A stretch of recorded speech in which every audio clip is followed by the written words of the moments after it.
Hening, dua lelaki itu saling bersalaman, erat dan menatap tegas.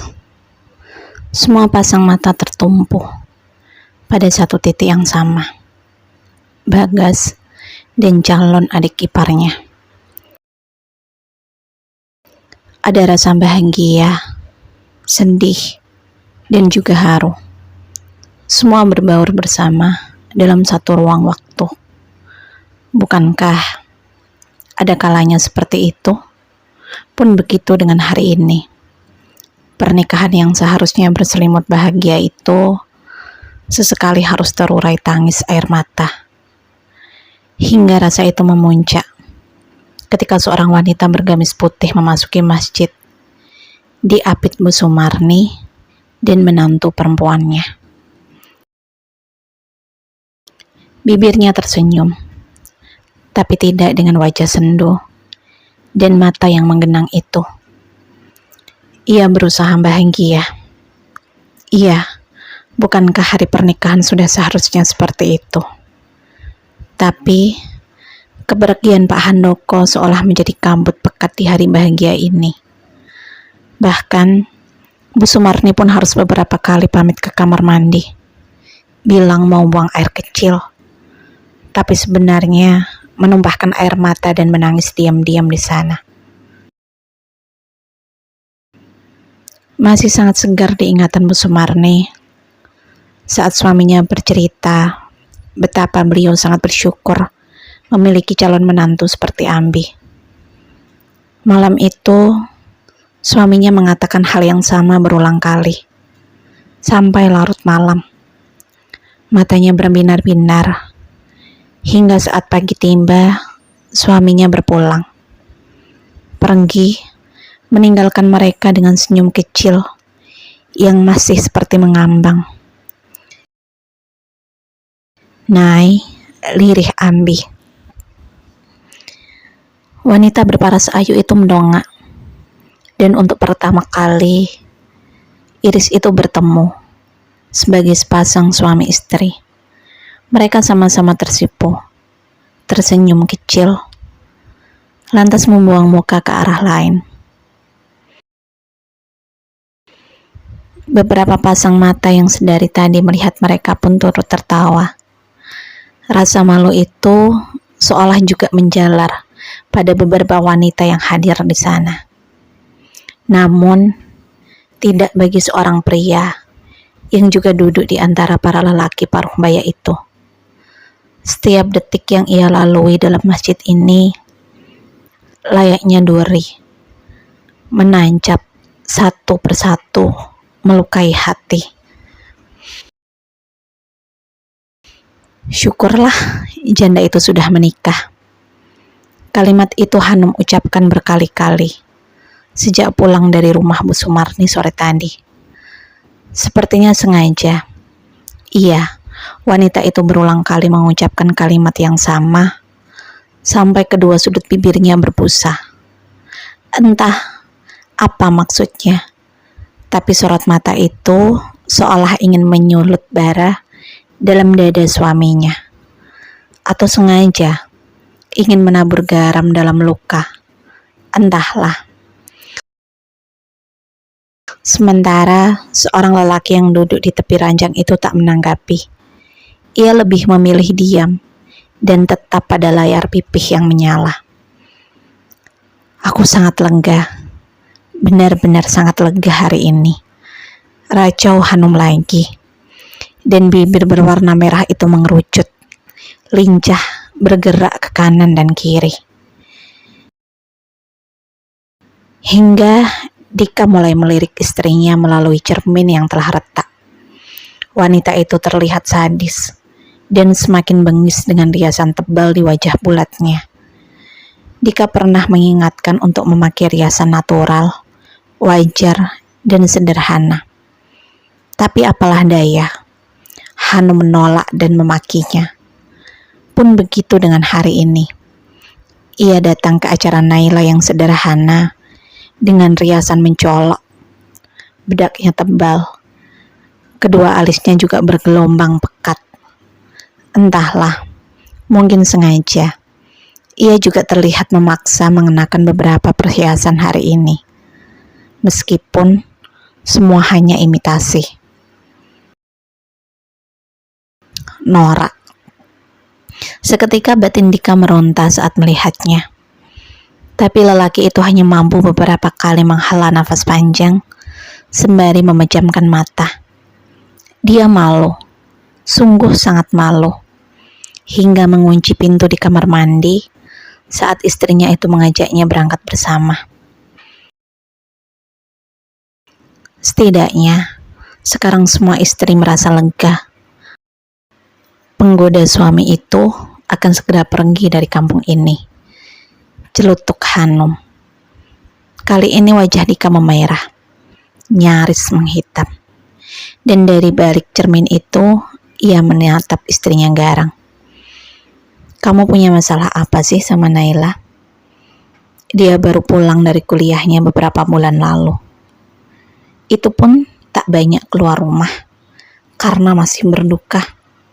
Dan sekarang sudah menikah. Lantas suami siapa yang diganggu? Sergah Dika. Suamiku, sahut Hanum cepat, dan berbalik membalas tatapan suaminya sengit. Aku, tukas Dika heran. Dahinya berkerut dan alisnya merapat. Iya, aku juga tahu. Kau menyimpan ratusan foto wanita itu di ponselmu. Sesaat Dika tergagap. Bahkan, sedari tadi aku juga tahu apa yang kau lihat di ponsel itu. Imbuh Hanum lagi. Dika terkekeh, sementara Hanum sudah berdiri dan berjalan mendekati suaminya. Mana ponselmu? Tukas Hanum. Ponsel? Untuk apa? Ini privasi. Elak Dika. Dan dengan cepat menyimpan ponsel di belakang tubuhnya.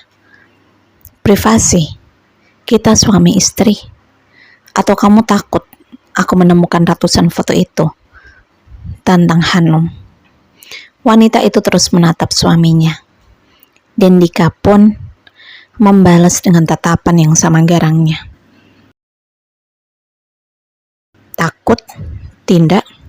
Toh aku juga tahu siapa pemilik kaos kuning yang kemarin itu. Seketika Hanum terdiam. Rahangnya mengeras, irisnya pun berputar gelisah. Kaos Pak Hasan kan? Sindir Dika lagi. Dan diiringi dengan tawa keras menakutkan. Seutas saliva itu terlihat menuruni kerongkongan wanita di depannya.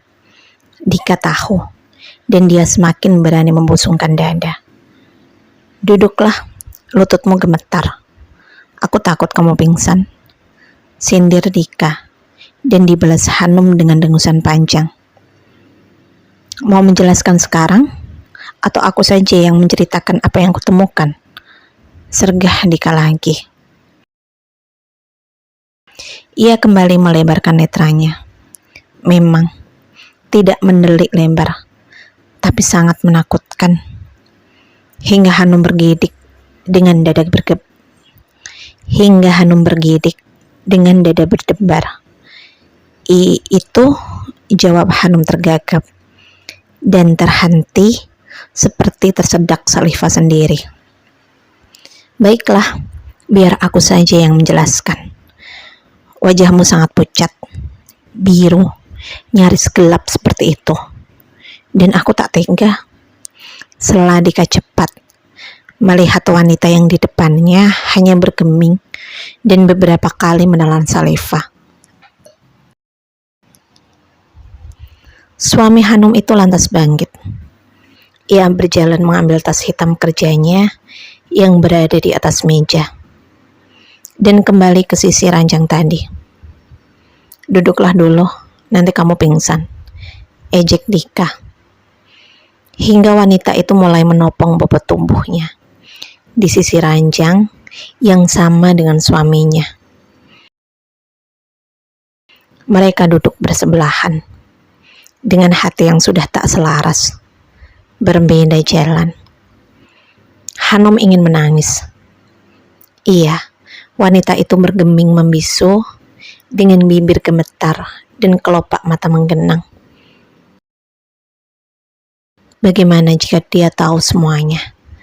Tanya itu terus mengambang dan menghujani benak Hanum. Tapi ia memilih diam, menunggu, berharap hal berbeda yang akan ditunjukkan suaminya. Hanum melihat saat lelaki itu mengeluarkan secari kertas putih. Dan wanita itu masih berpikir positif. Mungkin hal lain, harapnya lagi. Ia mencoba mengatur detak cepat dalam dadanya dengan hembusan-hembusan nafas panjang yang sebenarnya sangat terasa sesak. Ia berusaha tenang, meski lututnya gemetar dan seperti hampir patah. Hingga mata itu melembar. Irisnya menjadi bulat ketika melihat tulisan bagian depan kertas yang masih terlipat. Laboratorium klinik. Iya, setidaknya itu yang bisa ditangkap Hanum. Selain logo kecil berwarna hijau di sisi kiri tulisan itu. Seketika dadanya berdengung. Bukan, lebih tepatnya seperti hentakan-hentakan keras. Kamu tahu ini apa? Tanya Dika.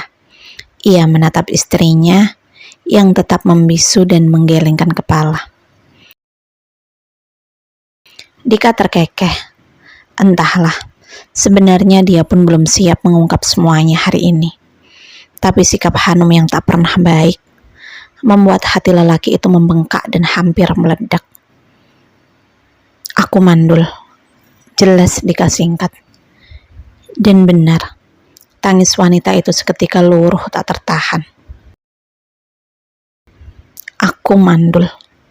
Lalu siapa ayah dari anakmu itu? Bentak Dika. Maafkan aku, Mas. Lirih Hanum lemah. Kau menghancurkan hidupku. Kau hancurkan pernikahanku. Bahkan kau hampir menghancurkan rumah tangga almarhum Pak Handoko. Demi apa? Minta ayah anakmu ini bertanggung jawab. Kenapa kau harus mengganggu semua orang? Hardik Dika kasar.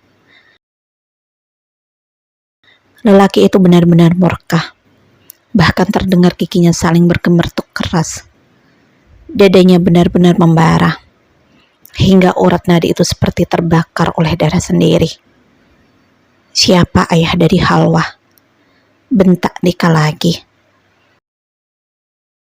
Namun Hanum hanya terisak dan membuat Dika semakin membencinya.